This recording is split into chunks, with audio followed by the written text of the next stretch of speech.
Me fjalët përfundimtare të përfaqësuesve të prokurisë themelore dhe avokatit mbrojtës, sot në gjykatën themelore në Struk përfundoi gjykimi kundër kryetarit të komunës Ramis Merko, i cili akuzohet për emërim të paligjshëm të drejtorëve në shkollat fillore në fshatin Llabunisht, Radolisht dhe Podgorc.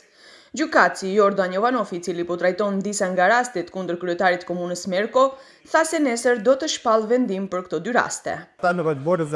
Ucziliśmy to po Polsce, co bierze dyrektory, ucziliśmy to po Nasze i Worodowisz. Posebno se vodi pregled do zabraća milodioci, to je pregled to ložik, ki tamo treba za to kuže u špecijalnički soveti, kushte në boneduvanja sa 11 ili. Prokurori Gjerman Lloga në fjalën përfundimtare theksoi se i akuzuari në cilësinë e kryetarit të komunës padyshim ka vepruar në kundërshtim me rregulloren dhe autorizimet pozitive ligjore në disa raste, duke emëruar persona që nuk i plotësonin kushtet për pozicionin e drejtorit të përkohshëm. Ca numer që zboza osnur të uqinishte bëqe desi ose da kodrësi, sushat e zamërshit e zborovi, që me u dympeta, ta kënde. Merko ka emëruar drejtor të përkohshëm pa vendim të bordeve shkollore, pa konkurs të shpallur dhe ka vepruar me neglizhencë në përdorimin e kompetencave të tij.